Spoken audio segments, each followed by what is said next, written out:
बहुत समय पहले की बात है। हिमालय पर्वत की गोद में बसे एक गांव में एक गरीब ब्राह्मण परिवार रहता था।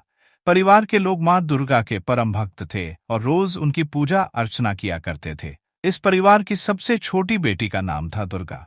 दुर्गा मां दुर्गा की सच्ची भक्त थी और हर दिन उनके मंदिर में जाकर उनकी पूजा करती थी। एक बार उस गांव में एक राक्षस का आतंक फैल गया। वो राक्षस गांव के लोगों को तंग करता था, उनके पशुधन को मारता था और सभी को भयभीत कर देता था। गांव के लोग बहुत परेशान थे और उन्होंने कई प्रयास किए, लेकिन राक्षस से छुटकारा नहीं पा सके। दुर्गा ने एक दिन गांव के मुखिया से पूछा, हम इस राक्षस से कैसे बच सकते हैं? मुखिया ने कहा, हमने सब कुछ कर लिया है, पर अब केवल मां दुर्गा ही हमारी मदद कर सकती है। हमें उनकी आराधना करनी होगी और उनसे मदद की याचना करनी होगी। दुर्गा ने ठान लिया कि वह मां शेरावाली की पूजा अर्चना करके गांव को इस संकट से मुक्ति दिलाएगी। उसने गांव के लोगों को संगठित किया और सभी को मां दुर्गा के मंदिर में बुलाया।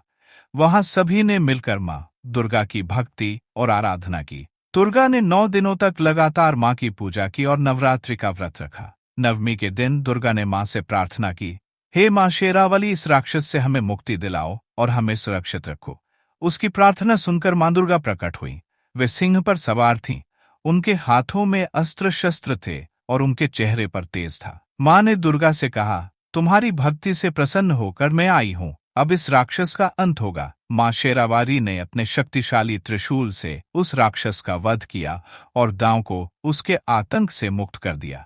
गांव के लोग मां दुर्गा की जय जयकार करने लगे। सभी ने मिलकर मां का धन्यवाद किया और उनकी महिमा का गुणगान किया।